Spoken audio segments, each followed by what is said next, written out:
ओम एते पुष्पे ओम आधार शक्तिभ्यो नमः।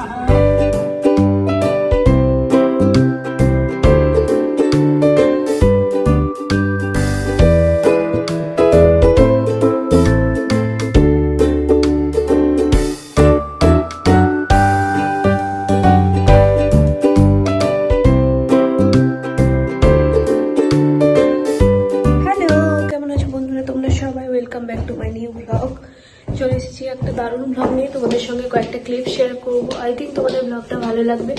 ভালো লাগলে লাইক ফলো শেয়ার আর সাবস্ক্রাইব করে দিও। আমরা যাচ্ছি আমাদের বিএডিসিতে কালী পুজো দিওয়ালি সেলিব্রেশনের জন্য।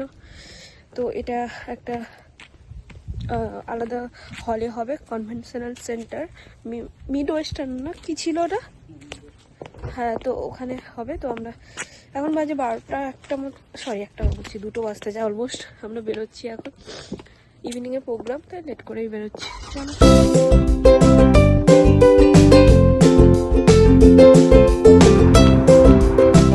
আমরা পৌঁছে গেছি। খুব ঠান্ডা লাগছে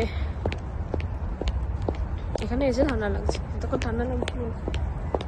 চলো যাওয়া যাক ভেতরে কি হচ্ছে। গরম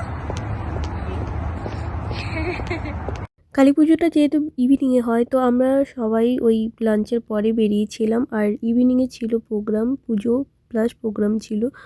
প্রোগ্রামের আগে ছিল রেয়ার সেলিব্রেশন। সারা বছর ধরে যারা যা পারফরমেন্স করেছিল, মানে পুজোর যা যা অ্যাক্টিভিটি সারা বছর ধরে যা যা দায়িত্ব করেছিল, সবারকে রিওয়ার্ড দেওয়া হয়েছিল আর কমিটি বিল্ড হচ্ছিল। যাই হোক, সবকটা ক্লিপস তোমাদের সঙ্গে চলো শেয়ার করে দিই।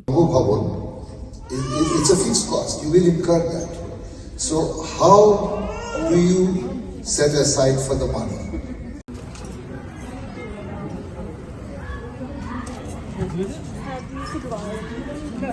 তরুণ তরুণী দূরত্বের বেদনাকে সান্নিধ্যে রূপান্তরিত করার আকাঙ্ক্ষায় পরস্পরের হাত ধরে গড়ে তুলেছিলেন বন্ধুত্বের এক আশ্রয়, Bengali association of greater Chicago, BAGC। তারপর মিশিগান হ্রদের উপর দিয়ে বয়ে গেল অসংখ্য ঋতু। সেই ছোট্ট পরিবার আজ হাজার হৃদয়ের ধ্বনিতে প্রাণবন্ত। বন্ধুত্ব, ভালোবাসা, স্মৃতি আর স্বপ্নের অক্ষয় সুতোয় বোনা এক অটুট সম্প্রদায়।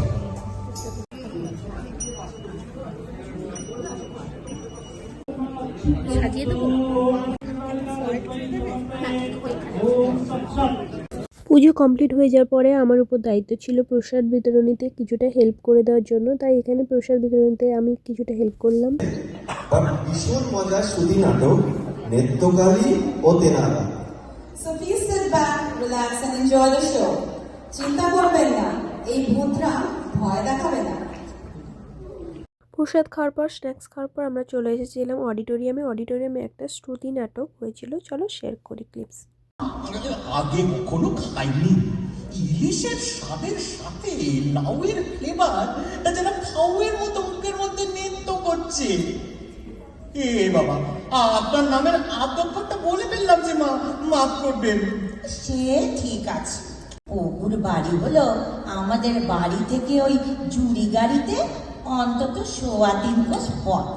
শ্রুতিনাট্যটা দেখার পর আমরা বাইরে গিয়েছিলাম, কারণ আমাদের একজন ফ্রেন্ডের সঙ্গে মিট করার ব্যাপার ছিল। তো আমরা পান্ডা থেকে ডিনারটা করে নিয়েছিলাম ওই দিন।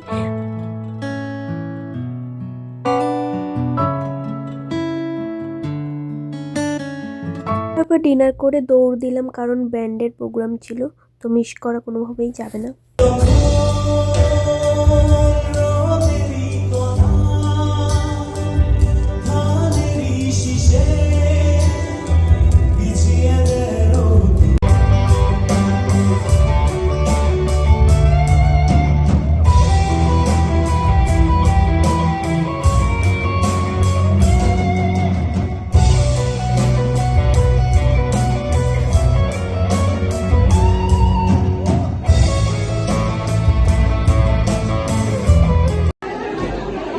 সবাই বেরিয়ে পড়বো এবার বাড়ি।